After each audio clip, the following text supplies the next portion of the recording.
Before we get started today, I have something special to share with you. You know how many people I talk to who say, Melissa, I don't even know what I want. I don't have a big vision for my life. And they feel like something's wrong with them. But here's the truth.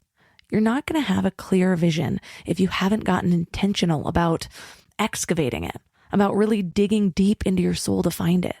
But once you do, everything changes. And it's not about figuring out what the next 50 years of your life looks like right now. It's more about finding what you do know, leaning into that, and then letting the next step reveal itself. There's actually a process to this. You may have heard me talking about Living Mind Love by now. It's the brand new Mind Love community that will be working towards something for an entire year together in a way that actually fits into your life. Well, our very first month together is all about getting clear on your vision. And if you already have one, we're going even deeper. I've taken everything I've learned from nearly 500 interviews with the world's most brilliant minds, and I've broken it down into simple steps that actually work. You'll be part of the first ever Mind Love community on School, so we get to uncover all of this together. So if you're ready to find your vision, go to mindlove.com/living and join the waitlist, and you'll get instant access to my 10-year vision meditation. So let's get into today's episode. Welcome to Mind Love Premium, episode 58. Today's episode is all about disconnecting from your smartphone to reconnect with your life. Someone will delete social media and have like 2 great days of screen time, really low. And then in a matter of days, they find themselves on Etsy or Craigslist binge looking at things they don't even really want or need, or some other internet hole. And I think part of that is our attention span has really taken quite a hit over the last years. I mean, smartphones being a huge part of that, computers and TVs. We've really lost the ability to sit still, and when given a device that can potentially offer us a distraction from that, well, what am I going to do with my day decision? It's just the easy thing to fall back on. If you follow me on Instagram, you know that I have been going through some massive shifts lately. I suddenly have this overwhelming drive to clean up all of my bad habits. Part of it is because I now have this tiny little human watching me all the time. Seriously, watching me? Like I can feel him just absorbing my actions into his subconscious, normalizing all of my behaviors. I have made a ton of huge changes in the last decade, and every year I make even more changes. So it's been pretty easy to look at some of the less positive things that still linger and convince myself that they aren't that bad. It's not like I get drunk anymore, so a glass of wine or 2 a few nights a week isn't terrible, right? Yeah, I know my screen time is way up, but I'm also breastfeeding and allowing my baby to nap on me for hours at a time, so I deserve it, right? Yes, I'm on social media a lot, but we're living in crazy times and I have to stay informed. Plus, I use it for my business, so that's not that bad, right? There's been this little nagging feeling in the back of my mind for months, but the voice with all of those really good excuses has just been louder. So about a week ago, I was breastfeeding and scrolling on social, then saw some ignorant comment from a stranger on a stranger's post, and I started to respond to what I thought in the moment was just utter stupidity, typing all disgruntled, and all of a sudden, Bravery reaches up with his cute little arm and grabs my phone and throws it onto the ground. Part of me was stunned. He is 7 months old, by the way, and part of me was kind of impressed, and I think another part of me just felt a little bit of shame. Maybe it was a total accident or coincidence, a baby being a baby and grabbing the thing that mommy seemed so interested in. But what if it was a sign? Maybe a way for the universe to get my attention and remind me of what's really important.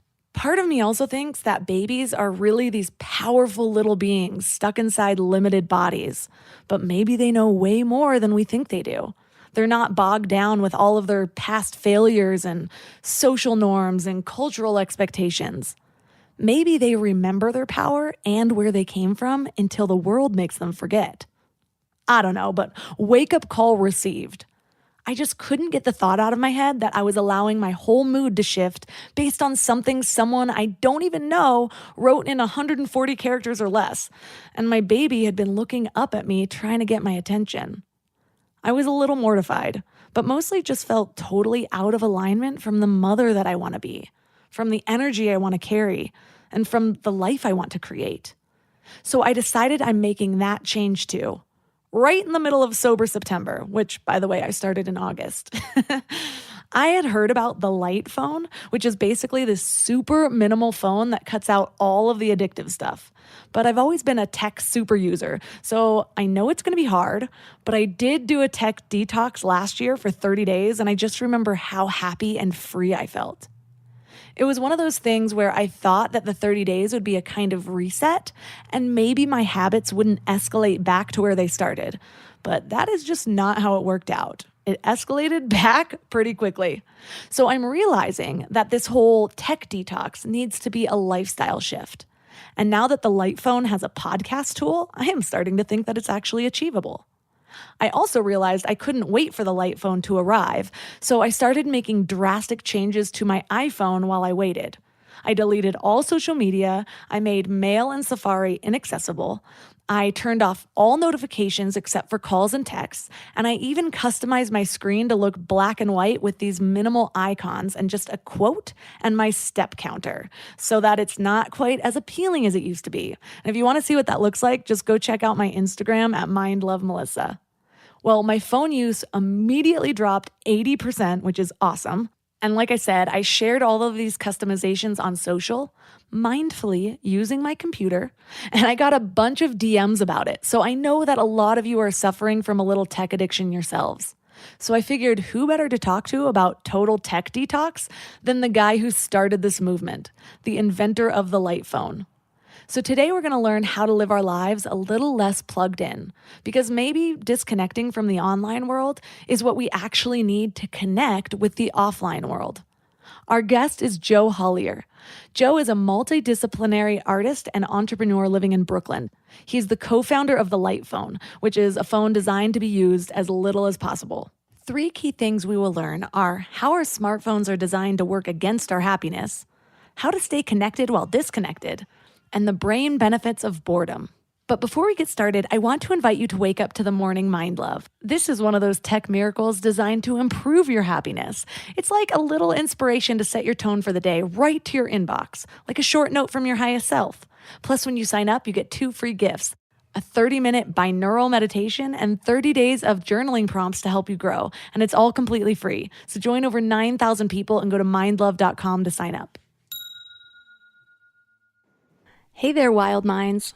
So this was just a preview, but you can access the whole episode with a Mind Love Premium membership. If Mind Love has been helpful to you in any way, consider helping support the show by joining this exclusive community. I promise I'm making it totally worth it. You get exclusive episodes, which means twice the Mind Love, in a private feed that imports right to your favorite podcast app, so you don't have to go to the web to listen. And that's not all. You also get all Mind Love episodes ad-free for uninterrupted listening. You get early access to episodes, and you get bonus video interviews and powerful meditation downloads. And finally, you get priority access to me, so you're free to reach out to me with any questions that you have about life, love, relationships, success, whatever it might be. And in more good news, you can get started free with a 2-week free trial. Just go to mindlove.com/premium. And if you're a student, reach out to me on Instagram and I'll give you a special discount.